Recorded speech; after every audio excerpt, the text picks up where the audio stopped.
Hello Plymouth, Luke Pollard here. I'm running for re-election as your Member of Parliament. I was born in Plymouth and I live in Plymouth. I was the first Plymouth MP to be born in the city since Michael Foot in 1945. What happens here matters to me because Plymouth is my home. And because I'm from here, I can say that we don't get our fair share. And when we don't get our fair share, it's harder for us to achieve our potential. I want to see Plymouth grow with more and better paid jobs. I want to see more affordable homes built in our city. I want to see us decarbonise our economy, and I want to see us use more renewable energy in Plymouth. The Conservatives have refused to give us our fair share of funding, and that's why I've stood up for our city to demand a better deal. But we haven't got the job done yet. Our transport is too poor, our funding is too low, and we're being ignored by Conservative ministers far too often. As your MP, I've spoken up about our issues.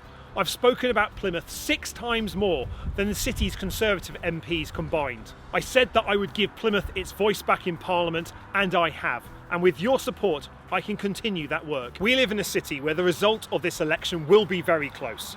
If you don't want a hard right, no deal Tory government that will sell off our NHS to Donald Trump, that will slash workers' rights and cut environmental protections, you need to vote Labour. The Greens and Liberal Democrats won't win here, but a vote for them instead of for Labour will help Boris Johnson's candidate win here. Frankly, our politics is a mess.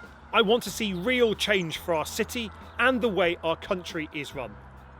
That means putting Brexit to bed within 6 months of the general election, with a public vote where you have the final say, not politicians. Then we must get on and rebuild Britain, fixing the mess the Tories have made of our public services and decarbonising our economy. That means hitting net zero, not by a far off date in the 2050s as the Conservatives want, but by 2030.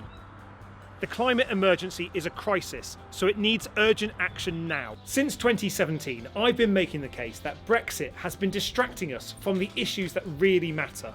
Funding our schools fairly, so our children are not worth £300 less than the national average as they are now. Improving transport, so we have a fast and resilient railway, cheaper and better buses, and more electric vehicles. And we must save the NHS, end the privatisation and fragmentation of our health service that we've seen under the Conservatives.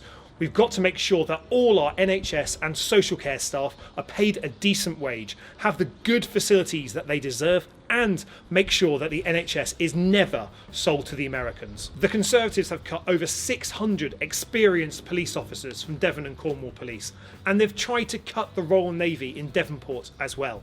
I've stood up and campaigned against those Tory cuts, saving our amphibious ships and making the case for the new Royal Marines base to be built here in Plymouth. I will continue to stand up for our armed forces and make sure they're paid a decent wage each and every year. Politics is a mess and our country is divided. I said that I would do politics differently, and I have. So I won't send abuse on social media like my Tory neighbours. I won't shout and barrack in the House of Commons, and I won't stand by and let abuse rise and hate rise in our society. I want our politics to be better, I want Plymouth to get our fair share, and I would like the opportunity to continue serving you as your Member of Parliament. Because if we don't have a Labour MP here, we'll have just another Tory.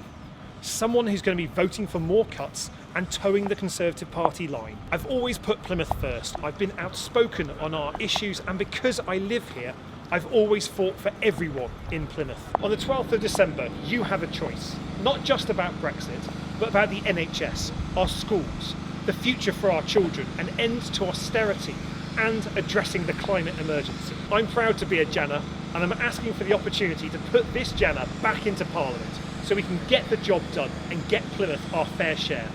Thanks very much, Plymouth. See you soon.